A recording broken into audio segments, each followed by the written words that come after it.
தந்தை மகன் தூய ஆவியாரின் பெயராலே ஆமென். இயேசு கிறிஸ்துவின் அன்புமிக்க சகோதர சகோதரிகளை உங்கள் அனைவருக்கும் கிறிஸ்து இயேசுவின் அன்புகள் வணக்கத்தை தெரிவித்துக் கொள்கின்றேன். இனி நட்சத்திர பாகமானது லூக்கா நட்சத்திர 16 அதிகாரம் 19 முதல் 31 வரை உள்ள திருவாக்கியங்கள். குறிப்பாக செல்வரும் லாசரும் இந்த சம்பந்த கடைசி வாக்கியம் 31. ஆபிரகாம் அவர்கள் மோசேக்கும் இறைவாக்கினருக்கும் செவிசாய்க்கவிட்டால் இறந்த ஒருவர் உயிர்த்தெழுந்து அவர்களிடம் போனாலும் அவர்கள் நம்ப மாட்டார்கள் என்றார். அது பின்னிடம் நமக்கு எல்லோருக்கும் தெரியும். அப்போ இறந்து போகின்றார், 2 பேரும் இறந்து விடுகிறார்கள். அப்போ ஏழை லாசர் ஆபிரகாம் மடியில் அமர்ந்து கொள்கின்றான். இந்த பணக்காரன் நெருப்பில் போய்விடுகின்றான்.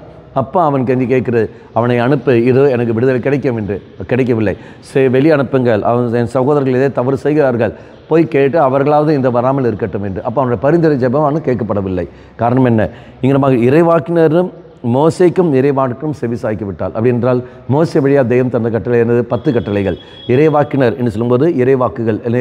அப்படி என்றால் அங்கே 10 கட்டளைகளும் இறைவாக்குகள் நம் தருகின்ற அந்த வார்த்தைகளில் இன்னும் சொல்ல போனால் இறை வார்த்தை, பைபிள்.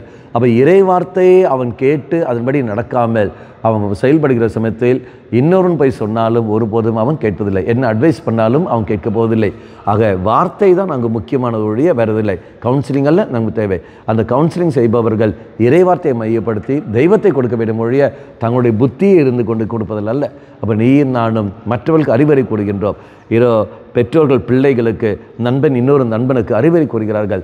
தெய்வத்தை மையப்படுத்தி கொண்டு நீங்கள் அறிவுரை கூறுங்கள்.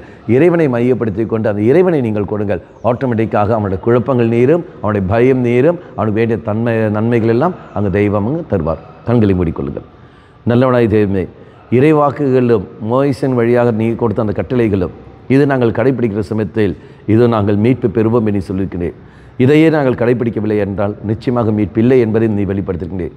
உணர்ந்து அதன்படி செயல்பட சக்தி தந்திலும். அம்மா மாதாவே, தெய்வ மாதாவே, எங்கள் மாதாவே, என் அன்னையே, விசேஷமாக எங்களுக்கு பரிந்து பேசும். ஆமேன். தந்தை மகன் தூய ஆவியாரின் பெயராலே ஆமேன்.